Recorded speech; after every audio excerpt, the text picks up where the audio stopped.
Bonjour à tous et bienvenue sur la chaîne YouTube de Figurines Collector. Aujourd'hui, je vous emmène dans un univers un peu plus sombre que d'habitude avec cette figurine tirée de la série Mercredi ou Wednesday en anglais, qui a été co-réalisée par Tim Burton. Alors cette série, elle a connu un franc succès au moment de sa sortie, donc je pense que cette figurine devrait faire plaisir aux fans puisqu'elle représente une scène iconique de la série, c'est-à-dire quand Mercredi joue Painted Black au violoncelle sur le balcon de la Nevermore Academy. Cette fois-ci, c'est SD Toys qui nous a fait le plaisir de créer cette figurine en PVC et je vous propose de la déballer tout de suite. Notre figurine se présente comme suit dans la boîte, donc rien de très particulier à noter. Elle est dans un petit étui en plastique et elle est en un seul morceau, conformément aux figurines en PVC habituelles, donc rien de particulier à noter. J'ai donc sorti la figurine de son emballage et je vais la mesurer tout de suite pour qu'on voit ce que ça donne au niveau des dimensions. Pour la hauteur, elle va atteindre 13 cm et demi, voire peut-être même 14 cm. C'est un peu dur de se rendre compte et de mesurer au bon endroit. Et après, je vais vous mesurer le diamètre du socle puisque ça va être vraiment la partie la plus large, étant donné que rien ne dépasse du socle.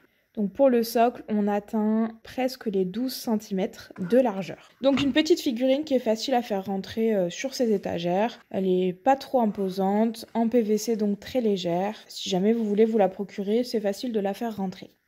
Allez, je vous l'approche un petit peu pour qu'on puisse voir les détails. Donc comme vous avez pu le voir quand j'ai pris les mesures, sous le socle on va avoir le nom de la série, les copyrights et le nom de la marque évidemment.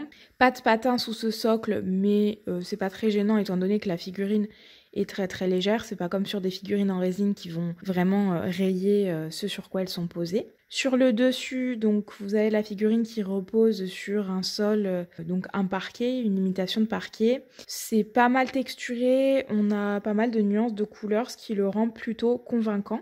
Sur la gauche, vous allez avoir la chose, donc de la famille Addams, cette petite main qui se balade et qui suit Mercredi dans ses aventures, donc avec toutes ces petites balafres. Et ensuite, vous allez avoir donc le personnage qui joue donc de son violoncelle. De manière générale, la pose est plutôt pas mal. Elle tient donc son violoncelle avec son archet de la main droite.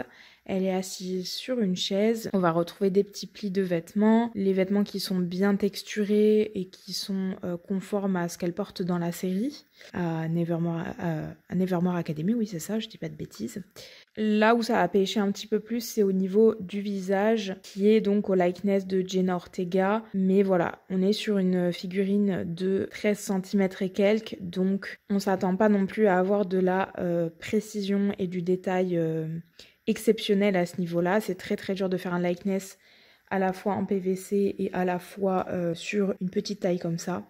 Donc voilà, on reconnaît quand même l'actrice, mais c'est vrai que c'est pas le must du must au niveau des détails. Je vous montre un petit peu l'arrière.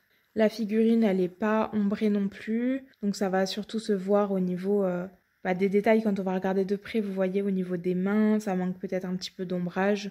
Après, c'est une bonne petite figurine, vous voyez, à poser sur une étagère. C'est pas du détail comme on attendrait sur de la résine, mais ça fait plutôt l'affaire en tant que petite figurine comme ça, d'entrée de gamme. C'est vraiment pas mal du tout. Elle est assez sympa et si vous êtes un fan de la série, ça devrait avoir son petit effet quand même sur une étagère. Voilà donc pour cette figurine, j'espère que cette review vous aura plu. Si jamais vous êtes intéressé pour commander cette figurine, vous trouverez le lien pour le faire en description comme d'habitude. N'oubliez pas de vous abonner à notre chaîne et d'activer la petite cloche si vous voulez pas manquer nos prochaines vidéos. Et puis vous pouvez nous laisser un petit commentaire et un petit like, ça nous fait toujours plaisir. Moi je vais vous laisser là avec un aperçu sur la base rotative et puis je vous dis à très vite.